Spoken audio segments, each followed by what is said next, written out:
সবাই চুপ করলে বলবে সবাই চুপ করেন। আমি একদম বরাবর শুরু থেকেই আমি আমার আইনের উপর বিশ্বাস ছিল, আমি শ্রদ্ধাশীল ছিলাম, এখনো আছি। আর এই বিশ্বাস থেকেই আসলে আপনারা সবাই যেভাবে আমাকে সাপোর্টটা করেছেন একদম শুরু থেকে, আমার থেকেও আপনারা যে পেরেশানিতে ছিলেন সেটা দেখে আসলে আমার নিজের যত মানে নিজের একটু দুঃখ হলেও সেটা আসলে ঘুচে গেছে আপনাদের দুঃখ দেখে। Thank you. আমি আসলে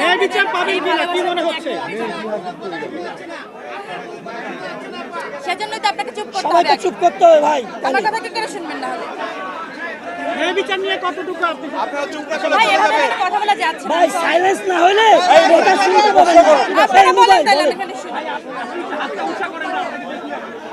ভাই আমি দুঃখিত, এখানে আসলে কথা বলার মতো কোনো সুযোগ আমাকে দেওয়া হচ্ছে না, মানে আমি পাচ্ছি না আর কি। সরি। আপনারা চুপ না করলে চলে যাবে। ইমু ভাই কথা বলছে, না না না ইমু ভাই কথা বলছে, বলেন টেলিভিশন চ্যানেল লাইভে আছে, ন্যায় বিচার নিয়ে আপনি কতটুকু আসে বলেন তাই না?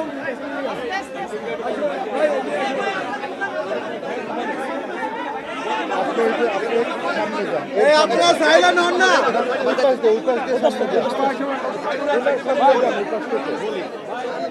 যাই কত দিবে না।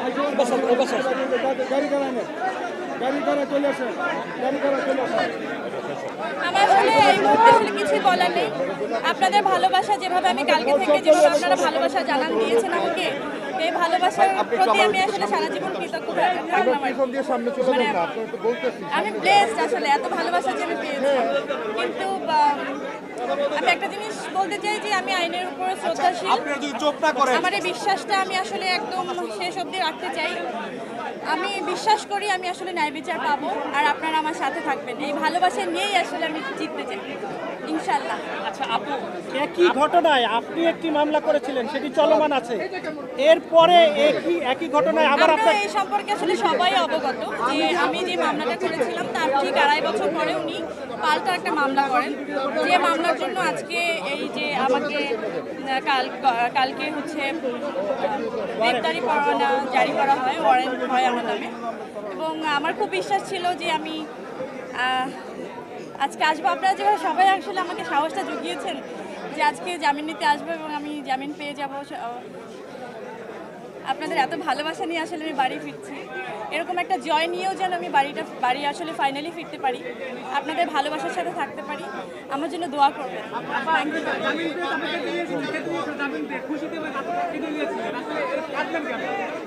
খুশিতে কেঁদে দিয়েছিলাম না, সেই কান্নাটা, সেই খুশির কান্নাটা আর একটু পরে হবে, যখন পুরোপুরি ফাইনাল হয় না ওই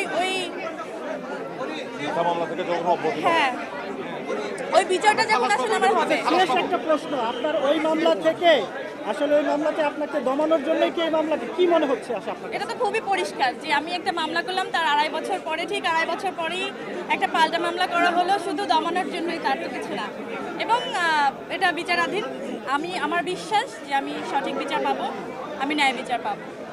ইমু প্রশ্ন করো, ইমু প্লিজ। একদম এই জায়গাটায় দাঁড়িয়ে এই মামলাটা নিয়ে সবচেয়ে যদি বলতে চাই নেভিচারের কথাটা বলে ফেলছে, এটাই প্রশ্ন ছিল শেষ পর্যন্ত নেভিচার পাওয়ার আশা ছিল কিনা? আসলে নেভিচার একদম মামলাটা আমি কিন্তু দাঁড়ে দাঁড়ে ঘুরেই, আপনারা সবাই জানেন 4টা বছর আগের ঘটনা, আমি দাঁড়ে দাঁড়ে ঘুরে শেষ পর্যন্ত এই আদালতকেই আসলে আমার মনে হয়েছে যে আমি এখান থেকে ন্যায় বিচার পাবো। আমি এখান থেকে আশাহত চাই না, মানে আশাহত হতে চাই না, আমি সত্যি আশা হারাতে চাই না। আমার একদম বিশ্বাস নিয়ে থাকতে চাই যে শেষ পর্যন্ত সত্যের জয় হোক। আমার একটা লাস্ট কোশ্চেন, যে স্ট্যাটাস নিয়ে এত কথা হচ্ছে, আপনাকে স্ট্যাটাস দেওয়ার পরে এই জায়গাটা হলো, এটা কি আসলে মনে করেন এটা কাকতালীয়? আমি কিছু বলতে চাই না। ধন্যবাদ, সবাইকে ধন্যবাদ।